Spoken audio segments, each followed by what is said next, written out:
Master साहब संकेत कैलन ई कोनो लड़की कहे हमरे नियन लड़की रहे। कहे का कहे प्यार झूठा सही दुनिया को दिखाने आजा।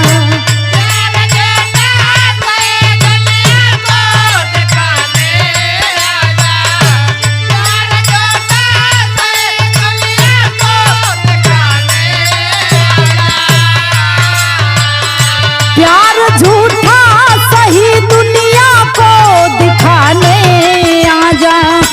तुम किसी और से मिलने के बहाने आजा।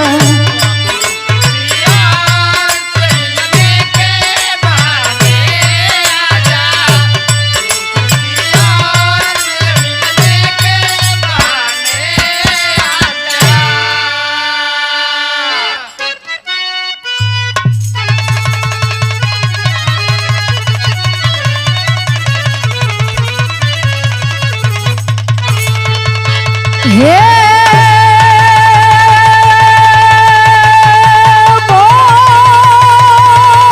बोले बाबा हो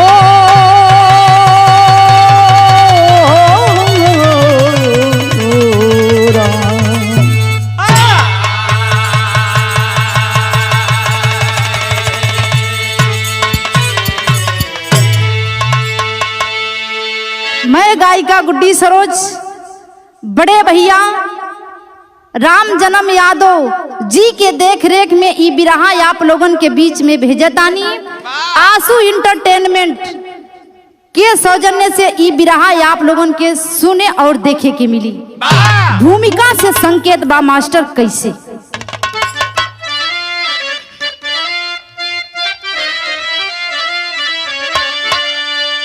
धरा पर धर्म शून्य होने लगा है। गया भूल सत्कर्म को आज मानो। कहीं शान में जान देता या लेता। हुआ जोश में होश खोकर के दानों। हुए पार अब तो बेशर्मी की हद से। करे काम खोटा कहाते फरिश्ते। बहू बेटियां अब सुरक्षित नहीं है। जहाँ टूट जाते हैं अनमोल रिश्ते।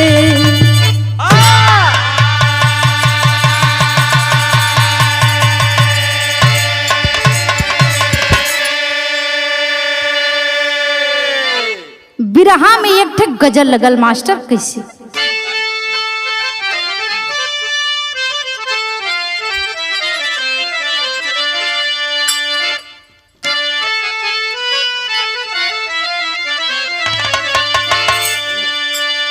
ई कोनो लड़की कहे आपन दिल के बात बतावे। का बतावे जितेंद्र भैया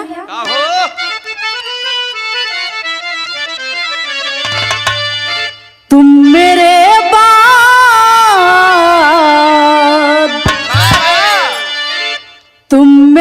बाद मोहब्बत को तरस जाओगे।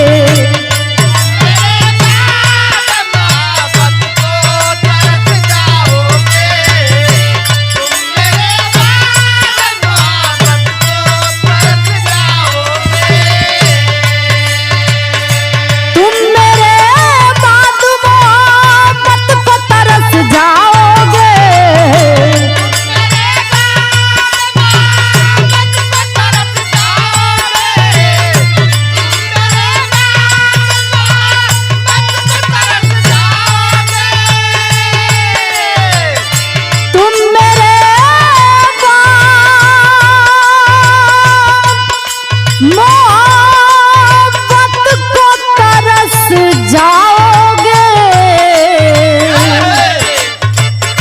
अजनबी शहर है, अजनबी शहर है, चाहत में भटक जाओगे।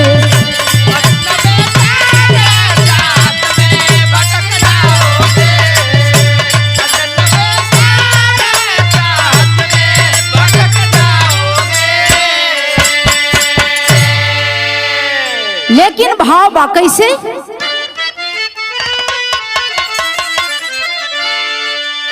निरा है ज्ञान,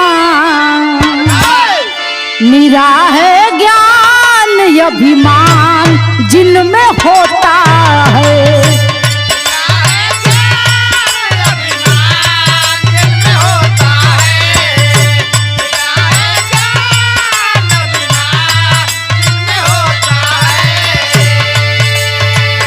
निरा है ज्ञान अभिमान जिनमें होता है,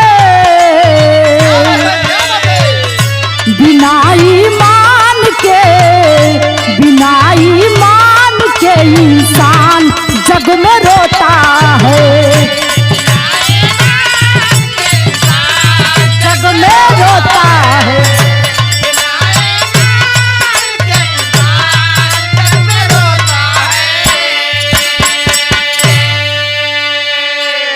कहानी के स्टार्ट बा मास्टर कैसे?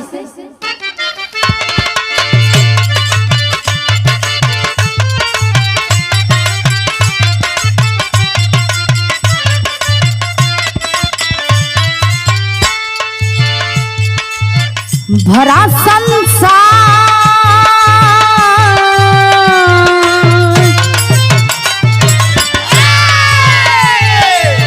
भरा संसार सुख शांति का तरीका है, एक संतान बिना दुनिया सारा फीका है।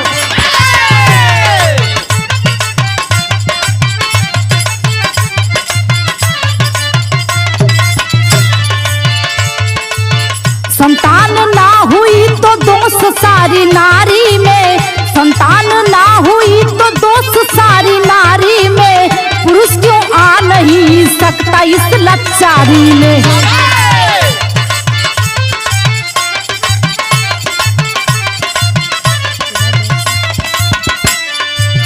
जिला दौसा जो राजस्थान में पुराना है, ग्राम बेलाडी है उच्च वर्गीय एक घराना है।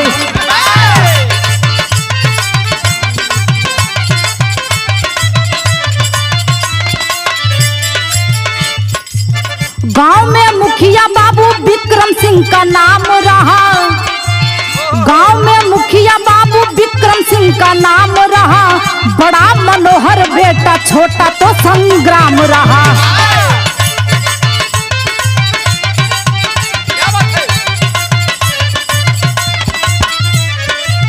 मनोहर व्यस्त हुआ,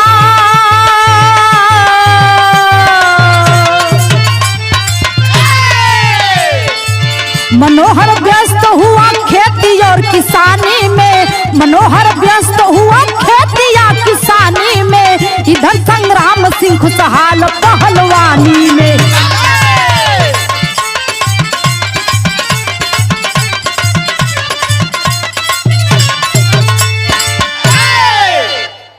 बिरहा सुने वाला भैया लोगन, पहले आप लोग कहानी पे गौर करी।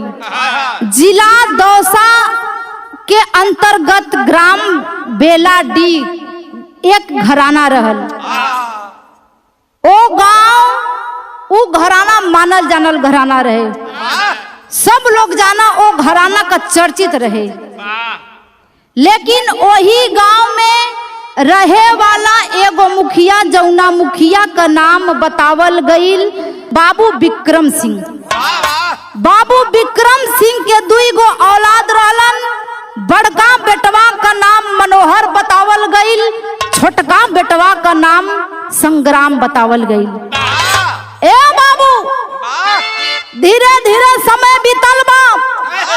बड़का बेटवा मनोहर बाबू विक्रम सिंह के खेती में सपोर्ट करे, यानी उनके साथे साथे काम करे, और छोटका बेटवा पहलवानी में लीन रहे।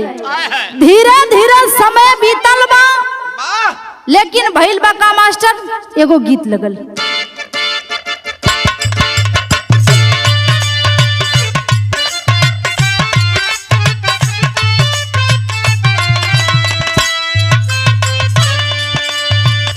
लहिका सयान कुली बाड़े परेशान, कहिया होई नेवान यसो चिकन सामान कैसे होई।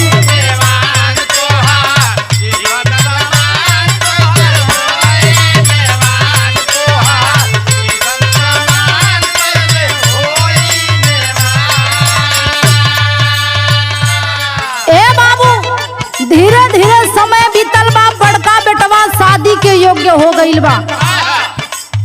तिलकारू लोग दुआरी पे फेरा खाचत बा, लेकिन भइल बा का भाव बा। बेटवा मनोहर जब भइल जवान, बाबू विक्रम का तो देखी आए गुणवान, बाबू विक्रम का तो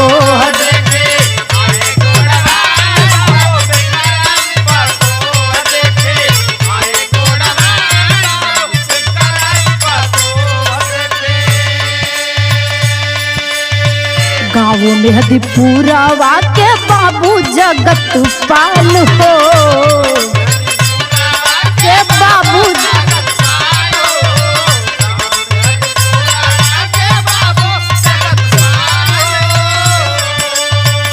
सुघर दमाद पाई के भइले खुशहाल हो।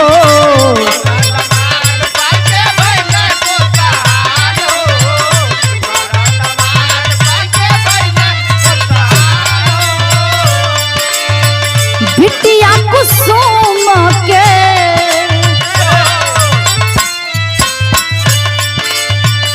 बिटिया कुसुम के अपने कैले कन्यादान, बाबू विक्रम का तो देखी आए गुणवान, बाबू विक्रम का तो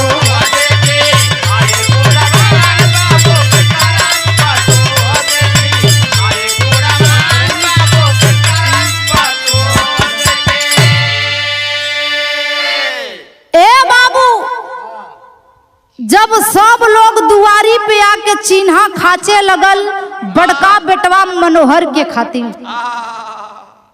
बाबू विक्रम सिंह अपना बेटवा का शादी एगो लड़की के देख के क देहलन।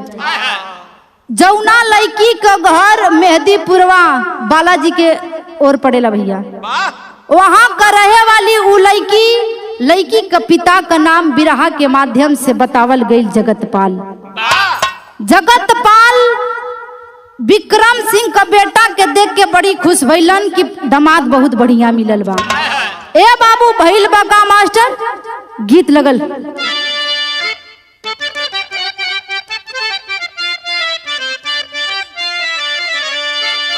अरे टिकवा ले आइला भसुरु डिबिया में मुनि हो,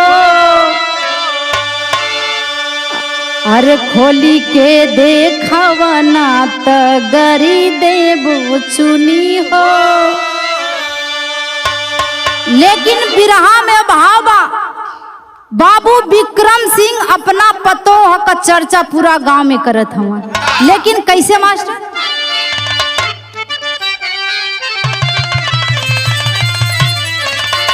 अरे बाबू विक्रम सिंह कहे सिनवा फूलाई हो, अरे ऐसन पतोह केहू खोजले ना पाई हो।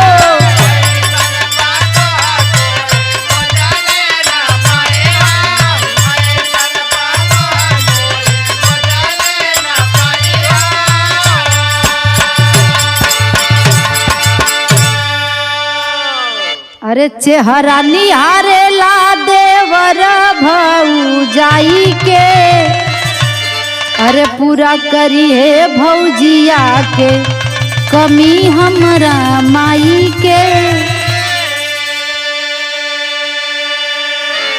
ए बाबू अपना पतो का चर्चा पूरा गांव में होत बा। मने मने छोटका भाई संग्राम सोचा था कि अब हमार भौजाई आ जइहन तो माई का कमी पूरा हो जाई। विक्रम सिंह अपना बड़का बेटवा का शादी को देलन, दुल्हन घरे आइल, पूरा गांव में मिठाई बटल। धीरे धीरे समय बीतल बा, 5 बरिस बीत गई, लेकिन भइल बा का मास्टर गीत लगल।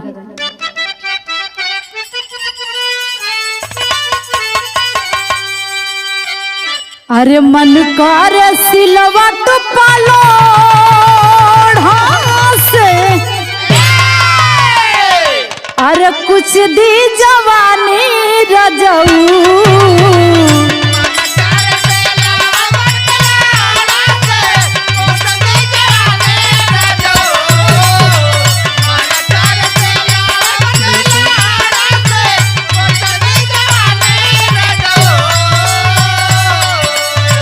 मन कर सिलावट पालोढ़ा से कुछ दी जवानी रजऊ। कौना सवत संग काटा ताड़ा चानी लगा के मच्छरदानी रजऊ।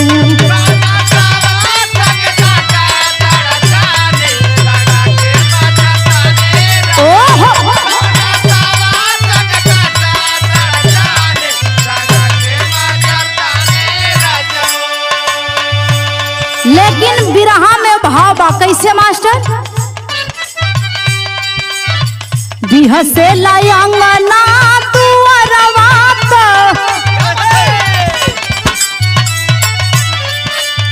बिह से लायंगना दुअरवा आइल जब दुल्हनिया घर में।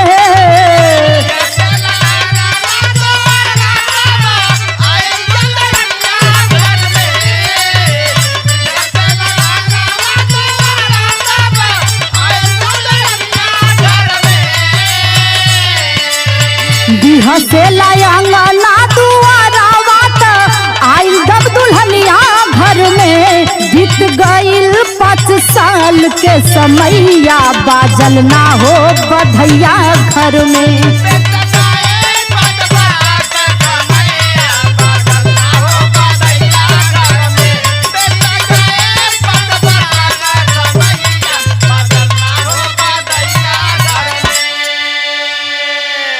एक दिन पड़ोसी घरे बाजेला बधैया,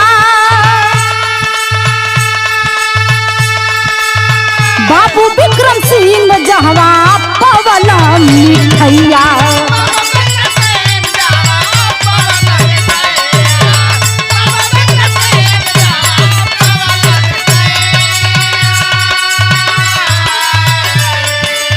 जहर समान तब बुझाए लागल, खात का मिठैया घर में।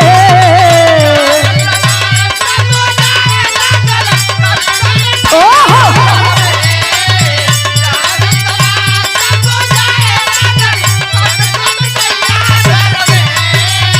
जहर समान तब बुझाए लागल, खात का मिठैया घर में। बीत गईल 5 साल के समैया, बाजल ना हो बधैया घर में।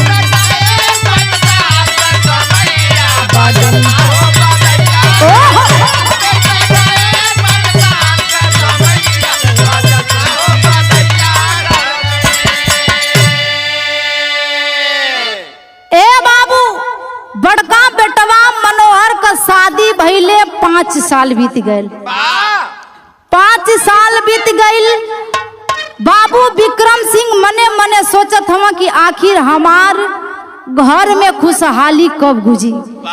एक दिन वही पड़ोसी में रहे वाला के घरे बधाई बाजत बा, गाना बजत बा। बाबू विक्रम सिंह के मिठाई मिलल। मिठाई खात के बाबू विक्रम सिंह के ऐसा लगत बा बुझाता जहर खात हूँ। मने मने सोचत हवा कि आखिर हमरियो घर में छोट मोट लइका बच्चा खेली कि ना खेली। लेकिन ई बात बाबू विक्रम सिंह के कठे लागल। कैलन का अपना बेटवा के बला के गीत लगल मास्टर।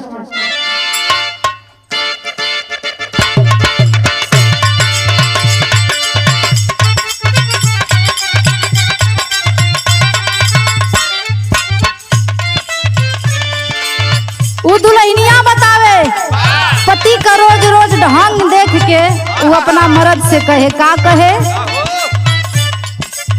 घर ही में मजा लेला राजा बियर बार के।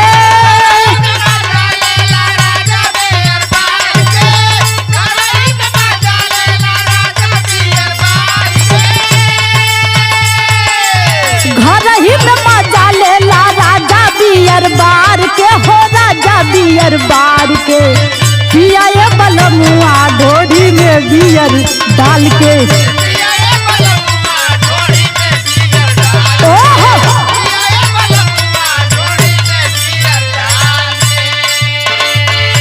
लेकिन बाबू विक्रम सिंह अपना बड़का बेटवा मनोहर के बला के एगो बात कहलन, का कहलन मास्टर,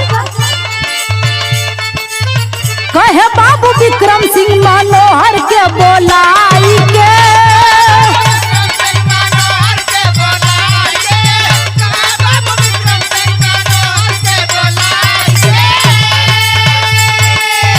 कहे बाबू विक्रम सिंह मनोहर के बोलाई के, मनोहर के बोलाई के। जांच करवाला अस्पतालवा में जाई के।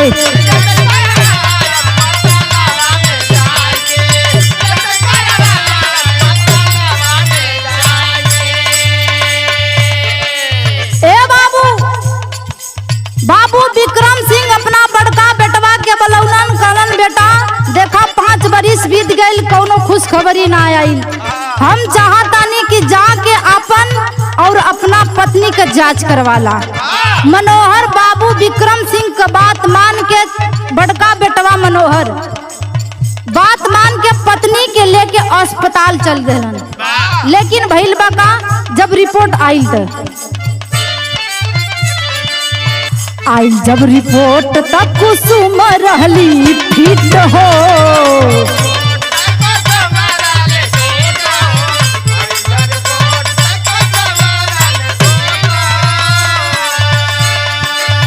बबुआ मनोहर होई गईले या ना फिट हो।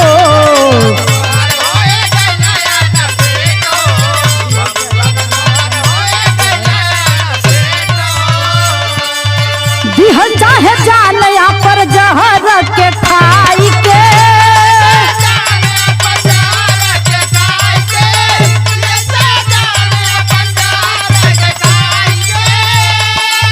दिहल चाहे जानया पर जहर के खाई के, हो जहर के खाई के। जांच करवाला अस्पतालवा में जाई के।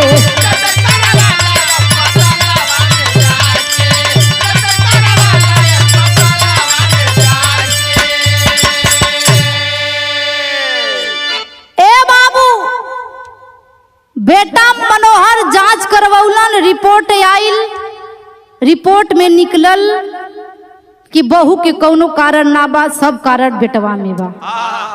मने मने मनोहर सोचत हमन कि देखा हो मालिक, ई कैसन देन बा कि हम अपना पत्नी के सुख ना दे पौले। तेरी में दिहल गई मास्टर।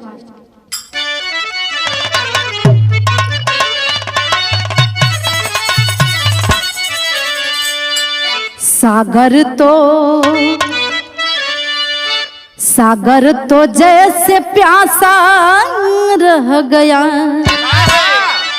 अरे सागर तो जैसे प्यासा,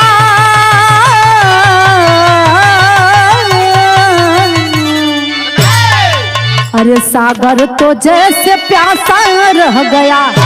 सरिता स्नेह सजा के देने लगी दिलासा, अरे दिलासा। अरे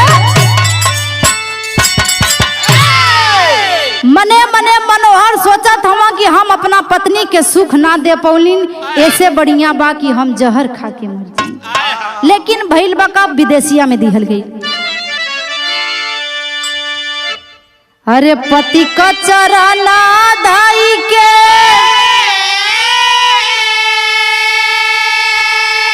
अरे कुसुम बेचारी रोवे।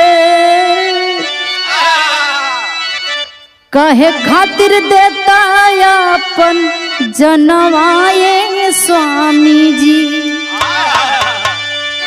चौथेपन में राजा दशरथ पवला ललनावा हो, दिल के बुझाला यार मनवाए स्वामी जी। आत्महत्या कयल जग में पाप बड़ी यार होला, करनी पे थूकेला जहनवाए स्वामी जी। बिना संतान साथे जिंदगी बिताई लेबो, कबो जनी देखैया ऐसन दिनवाए स्वामी जी। ए बाबू, मनोहर का पत्नी मनोहर के समझावतिया कि सैया हम बिना औलाद कर रहले हो, लेकिन कबो ऐसन दिन ऐसन काम मत करिया। पहपट में दिहल गई। अरे गांव में जे कर चारों ओर बापान शान कैसे जाई, बाबू विक्रम मन में करे गुमान शान कैसे जाई।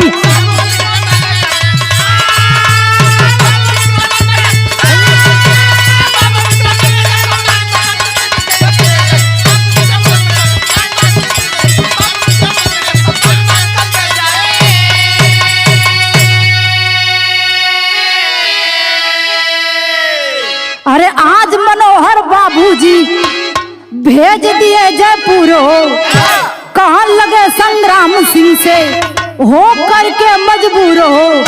अरे कुसुम के साथ कैला तू राती दान शान कैसे जाई। अरे कुसुम के साथ कैला तू राती दान शान कैसे जाई। शायद ये कहू हो जाई संतान शान कैसे जाई।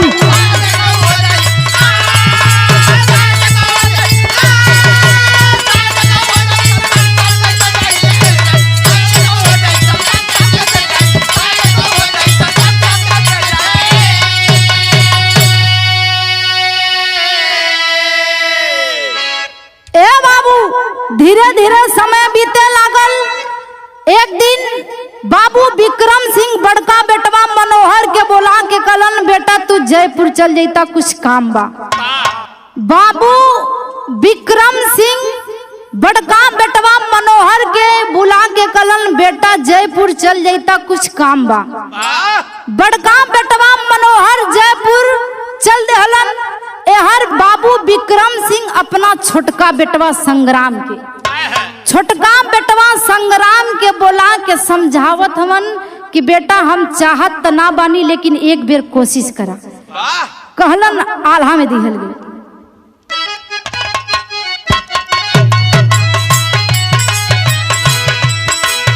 आज तर्क में गिरल जाता गादी गौतम के ई देश,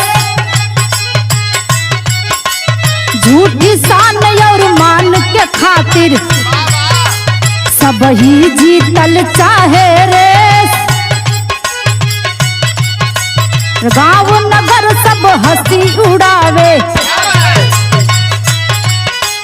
गाँव नगर सब हंसी उड़ावे, कैसन यापन देहले भेष। जाए बबुआ इज्जत बचाला, चला है पापी पाए आदेश।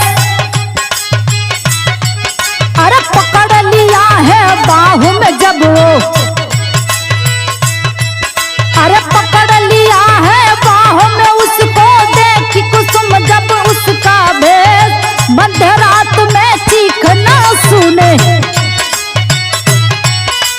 पापी जकड़ लिया है केस, पटक दिया है पलंग के ऊपर। ए बाबू, बाबू विक्रम सिंह का बात मान के छोटका बेटवा संग्राम चल देहलन। संग्राम अपना पिता के बात मान के अपना भाभी के कमरा में गईलन। धीरे धीरे पास आवत हवन। जब अपना भाभी का हाथ पकड़लन, तब संग्राम की भाभी डांट करके बोली कि हम आपको बेटे के समान मानते थे, आप मेरे साथ ये क्या कर रहे हैं। कहलस, कैसे कहलस माता, सदर आल्हा लग गई।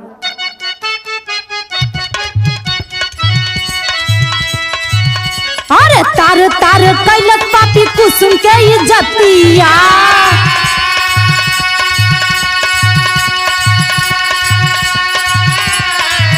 अरे देवर भाभी वाला नाता कैलस भी का,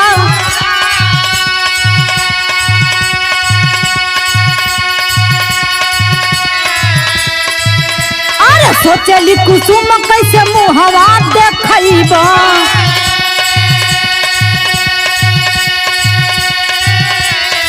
है जब सवेरे हो सजना हमार,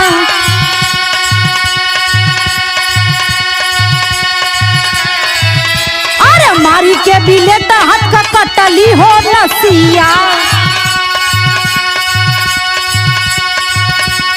हथवा से बहे लागल खूनवा के धार, अरे कुछ दिन बाद प्राणहीन हो गईली,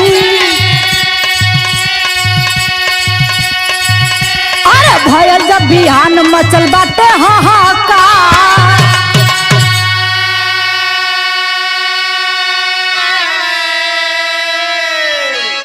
ए बाबू छोटका बेटवा संग्राम अपना भौजाई के बात न मान के भौजाई के इज्जत के तार तार कह देहलस। जब तार तार कह देहलस तब भौजाई मने मने सोचे लागल कि आखिर हम अपन मुंह कैसे दिखाई, जब सवेरे हमार सैया यहाँ तो हम अपन ई मुंह कैसे दिखाई। ए बाबू यही बात के सोच के जा करके उ दुल्हन मनोहर का दुल्हन जा करके अपना हाथ का नस काट के वहीं मर जाती है। ए बाबू जब सुबह भइल मनोहर घरे अइलन, देखत हम तो पत्नी मर गई है।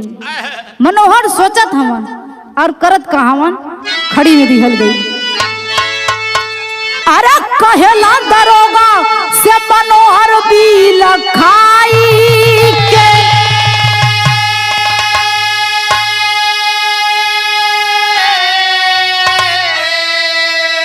वादा कैली रनिया हमार, अरे वादा कैली रनिया हमार गईली बिसराई के, वादा कैली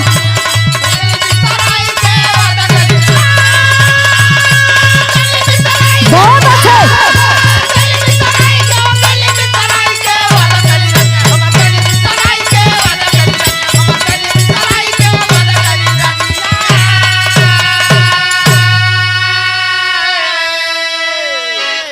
ए बाबू जब सवेरे बड़का बेटवा मनोहर घरे अइलन, पत्नी के देखलन पत्नी मर गई बानी अपन हाथ का नस काट के, त मनोहर जाके थाना पर रिपोर्ट लिखौलन, कहलन दरोगा जी हो, ए दरोगा जी हमके दाल में कुछ काला लगत बा, काहे कि हमहू एक बार आत्महत्या करे जात रहलिन, हमार पत्नी हमके समझौलिन कि आत्महत्या कईल बहुत गलत बात बा, लेकिन हमके कुछ गड़बड़ी लगत बा। कहे कैसे कहे, अरे आत्महत्या करे के हम मनवा बनवली, हमार कुसुम हमारा के आई के समझवली, अरे जांच करवाला साहेब लसिया ले जाई के,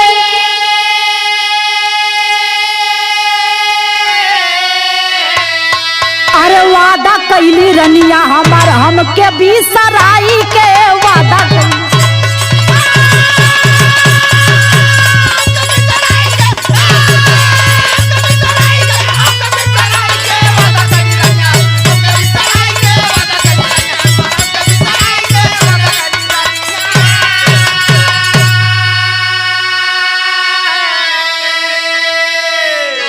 ए बाबू मनोहर जा करके थाना में रिपोर्ट लिखौलन, पत्नी का लाश आइल लेकिन भइल बका मास्टर, अरे भयल पोस्टमार्टम खुली गईले सब कर भेद हो, आ जेल गईले बाप बेटा होला भारी खेद हो, अरे अब का होई बाबू पिछवा से पछताई के,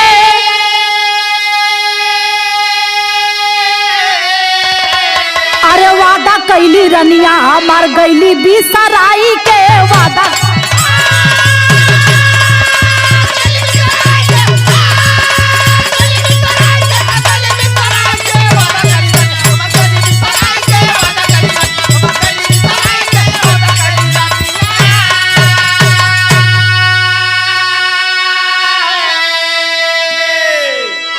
ए बाबू, पत्नी के लाश का रिपोर्ट पोस्टमार्टम होता है और सही निर्णय निकलता है कि बाप और बेटे मिलकर के इसके साथ जबरदस्ती किए हैं, इसलिए मेरी पत्नी आत्महत्या की है।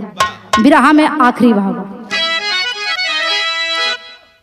गुरु बिहारी गुरु गणेश गुरु रामलाल मोर बाका।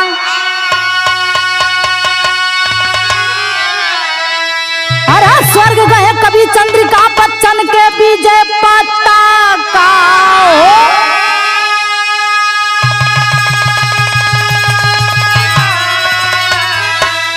अरे सागर तो जैसे प्यासा रह गया, अरे सागर तो जैसे प्यासा रह गया, तो गुड्डी बाल जीतना छोड़ो प्यार की भाषा। सागर तो जैसे प्यासा रह गया,